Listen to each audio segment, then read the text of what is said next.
Nous sommes là aujourd'hui pour défendre la liberté syndicale qui est aujourd'hui menacée au sein du comité de Point G, dont le comité de Gabriel Touré, le comité de l'IOTA, le comité de tout ce qui concerne le monde syndical.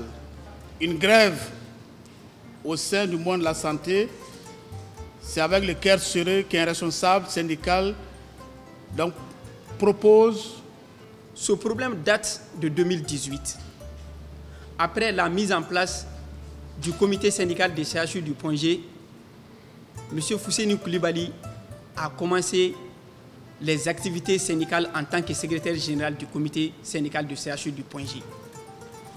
Il a fait beaucoup de revendications et c'est grâce à lui aujourd'hui beaucoup de choses se passent au Point G. Tout d'abord, le fonctionnement du bloc opératoire. Et le directeur de l'hôpital du Point G, mécontent de cela, a demandé à travers une lettre confidentielle qui date du 5 mars 2021 l'affectation du Fousseini à un autre service que de son service qui est de l'hôpital du Point G. Et le ministre, n'étant pas conscient de la situation à son temps, a pris une décision qui affecte aujourd'hui M. Fousseini Coulibaly au gouvernorat de Bamako. Et cette décision est entachée de beaucoup d'illégalités, que sur le plan syndical, mais aussi sur le plan administratif.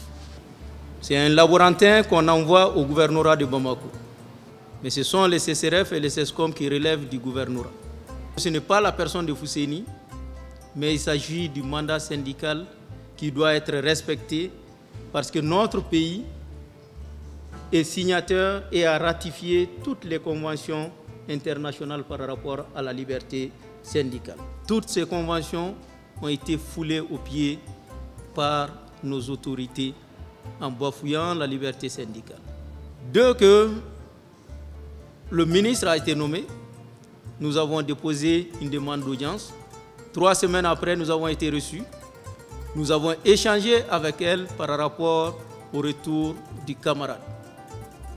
Elle-même, elle a reconnu la faute du gouvernement. Et elle nous a promis que la décision va être faite. 3 semaines après, nous n'avons pas eu de suite. Le Point G a déposé un préavis de grève. Et quand ils ont vu le préavis du Point G, Madame le ministre a fait la décision. Il a fait signer la décision par son secrétaire général.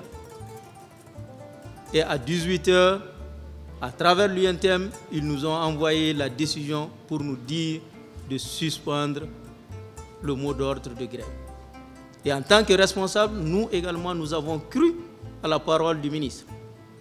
Nous avons levé le mot d'ordre de grève.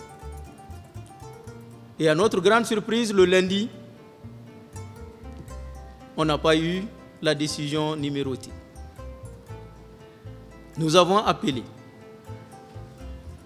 son conseiller chargé des relations sociales, nous a fait savoir que la lettre a été numérotée et envoyée à la DRH. Et nous avons demandé à ce dernier, est-ce que la copie qui est dans votre chrono, nous pouvons l'avoir pour le ventiler au niveau de nos comités pour que les gens sachent également que la décision a été numérotée.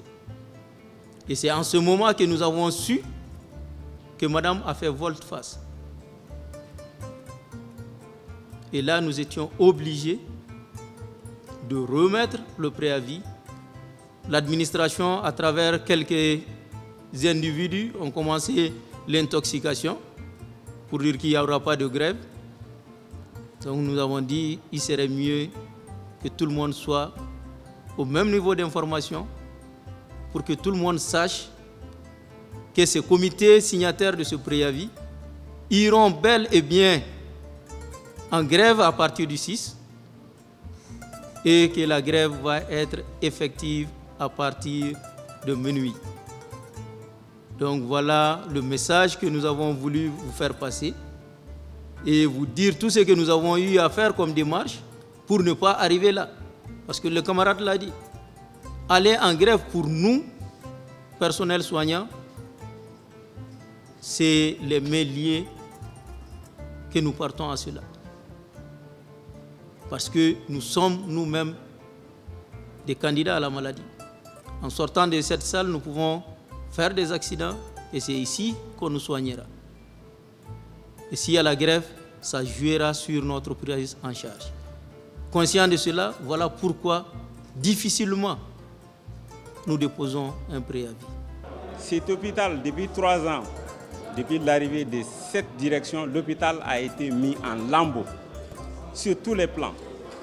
Les blocs opératoires qui ne marchent pas, si ça marche aujourd'hui, demain, il y a une rupture d'électricité, d'eau. Et jusqu'à présent, on ne peut pas stériliser les matériels chirurgicaux au CHU du Point G. Les laboratoires, la même chose, rupture fréquente des produits en réactif. L'imagerie qui ne marche pas, c'est-à-dire les services de radiologie qui ne marchent pas. Je pense que nous faisons confiance aux autorités. Je suis presque persuadé que les plus hautes autorités vont prendre la meilleure décision qui est quoi? Tout juste rapporter la décision d'affectation de notre camarade, M. Fousseini Coulibaly. C'est aussi simple que ça. Moi, je suis presque sûr que les plus hautes autorités prendront cette décision pour qu'on ne puisse pas aller en grève.